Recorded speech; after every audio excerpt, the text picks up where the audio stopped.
Agora chegou o momento de falarmos sobre qualidade de vida, equilíbrio e bem-estar. Você já deve imaginar quem está aqui ao meu lado. É ele mesmo, nosso consultor em medicina automolecular, Dr. Ciro Massi. Seja bem-vindo novamente. Muito obrigado, tudo bem? E ele garante que nós temos um segundo cérebro, o intestino. Como assim, doutor?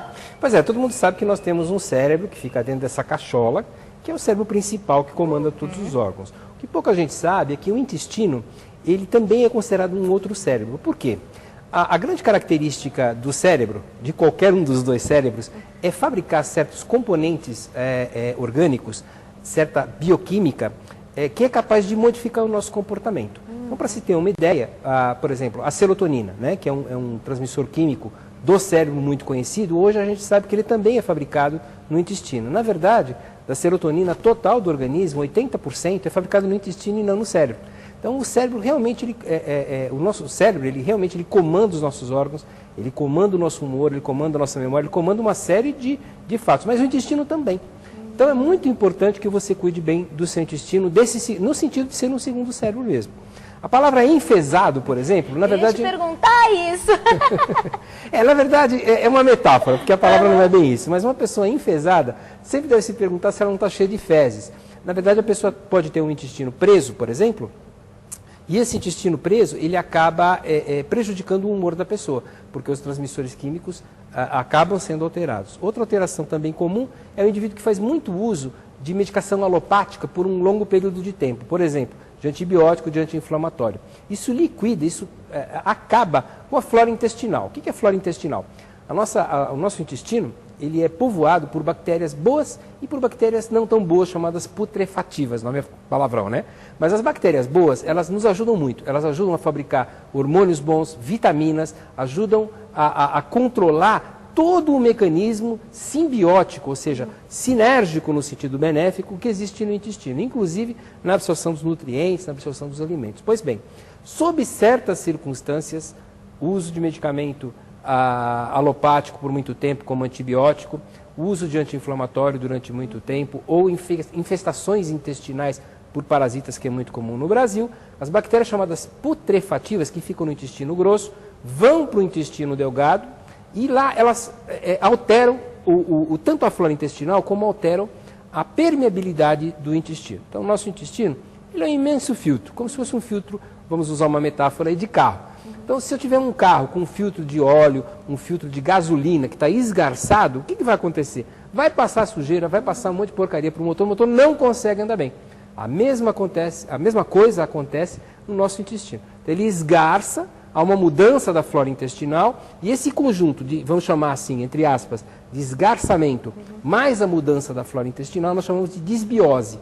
Então, o fenômeno da disbiose, ele altera o humor da pessoa, ele altera o funcionamento geral do organismo. Só para dar um exemplo, quando existe esse fenômeno, o indivíduo pode, ao ingerir leite, uma partícula do leite, a caseína, que é um pedaço da proteína, ela passa direto para a corrente sanguínea e vai direto para o cérebro. Sintoma: melancolia, tensão pré-menstrual, olheiras em excesso.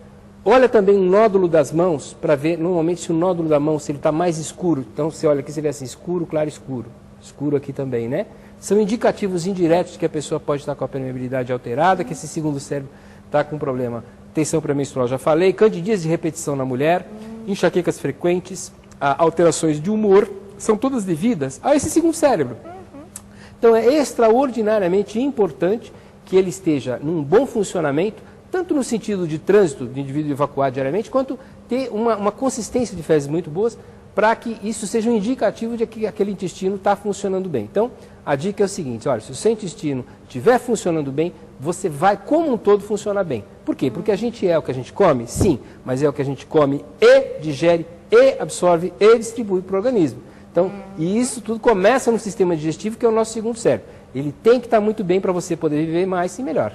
Doutora, eu gostaria de entender por que as mulheres são mais acometidas por problemas intestinais. Eu, representante do sexo feminino, fiquei pensando que normalmente as mulheres se queixam muito mais desse tipo de problema. Por quê? Tem um problema cultural, porque a mulher, ela não usa qualquer banheiro. O homem já é mais sem vergonha, né? O homem vai em qualquer banheiro, faz o que tem que fazer e ponto final. A mulher não, ela é mais contida nesse sentido. Tem um problema de tipo de alimentação e principalmente de equilíbrio hormonal. A mulher tem algumas alterações que acabam juntando a fome com a vontade de comer. Ela tende, por exemplo, a ficar com o intestino ruim, e esse intestino ruim cria um estado que a gente chama de toxemia. Porque como passa um monte de porcaria de tralha para dentro da corrente sanguínea, o indivíduo como um todo ele fica intoxicado. É importantíssimo desintoxicar, mas esse estado de intoxicação, ele acaba gerando uma preguiça do próprio intestino. Então, junta uma coisa em consequência da outra. Também, quando a flora intestinal é alterada, e isso as mulheres vão gostar de saber, podem crescer certos organismos, por exemplo, Clostridium difficile. Traduz? O nome já é difícil de falar, né? É um bichinho que fica lá no intestino, normalmente ele fica quietinho.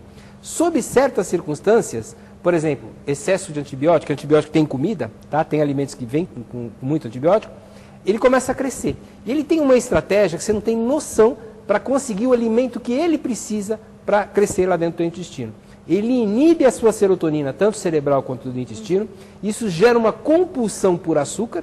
Você acaba engordando e dando açúcar que ele tanto precisa. Então, o nosso intestino, a gente tem que ser muito cuidadoso. Muito cuidadoso com esse cérebro, tanto no sentido da permeabilidade quanto dos seus habitantes. Né? Nós temos, se a gente contar quantas células nós temos no corpo inteiro, nós temos aproximadamente 130 a 150 trilhões de células. 100 trilhões, mais ou menos, é o nosso corpo. 30 a 50 são só as células do intestino, que estão dentro do seu intestino.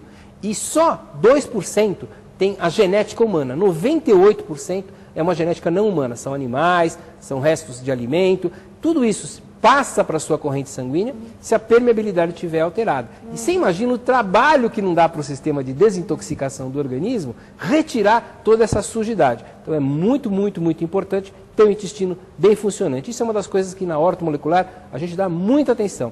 Ortomolecular, repetindo, você já sabe, mas eu vou repetir, significa molécula correta, molécula química correta. É disso que a gente trata. E se a sua química tem que estar boa, ora, o intestino tem que estar num bom funcionamento. Tem que cuidar bem desse cérebro para você viver com um humor adequado, viver bem, viver melhor. É isso aí. Doutor Ciro, volta no nosso programa. Obrigada pela sua presença. Eu que agradeço. Programa Vida e Saúde na TV. Informação com responsabilidade para você.